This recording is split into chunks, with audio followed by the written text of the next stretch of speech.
नमस्कार, मी सचिन गव्हाणे आपलं स्वागत करतो मित्रांनो आयटी या बुलेटिनमध्ये. बुलेटिनची सुरुवात करूया एका ब्रेकिंग बातमीनं. महाराष्ट्र म्हणजे माझं कुटुंबच, मी कुटुंब वत्सल आहे असं उद्धव ठाकरे यांनी म्हटलंय. अमृता फडणवीसांनी केलेल्या टीकेला ठाकरेंनी हे प्रत्युत्तर दिलेलं आहे. महाराष्ट्राच्या जनतेनं मला त्यांचा कुटुंब प्रमुख मानलंय असं देखील उद्धव ठाकरे यांनी म्हटलंय. दरम्यान मोठा नेता माझं कुटुंब माझी जबाबदारी म्हणू शकत नाही असं अमृता फडणवीसांनी म्हटलेलं होतं. अमृता फडणवीसांनी नागपुरात ठाकरेंवर ही टीका केलेली होती. आजच्या भाषणातून उद्धव ठाकरेंनी त्याला प्रत्युत्तर दिलं.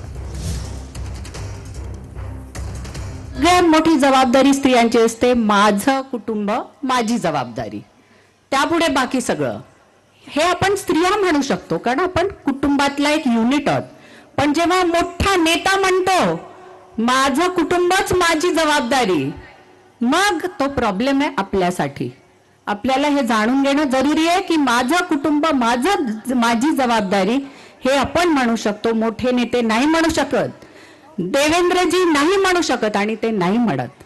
त्यांनी घरची जबाबदारी माझ्यावर सोडली आहे, मी घर पाहते आणि त्यांनी पूर्णपणे आपल्या स्त्रियांची, मुलांची, शेतकऱ्यांची जबाबदारी घेतली आहे. त्यासाठी 24 तास काम करतात. ही हॅज द विजन, त्यांना ती विजन आहे, तो विचार आहे, ती दूरदृष्टी आहे. आमच्यावरती जेव्हा तुम्ही घराणेशाहीची टीका करतात, काही जण इथले उठवण बोल म्हणतायत की काही ना त्यांचं फक्त कुटुंबच सांभाळायचं असतं. हो, कुटुंब वत्सल मी आहेच, माझे सगळे कुटुंब वत्सल आणि हेच माझं कुटुंब आहे.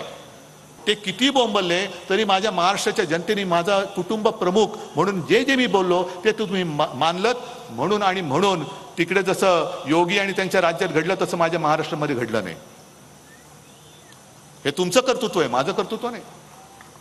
आणि तेव्हा मी एक ती घोषणा दिली होती, माझे कुटुंब माझी जबाबदारी. अरे होय, हे सगळं कुटुंब माझं आहे आणि या कुटुंबाची जबाबदारी माझी आहे, हे पुढाकार घेऊन मी बोललो होतो.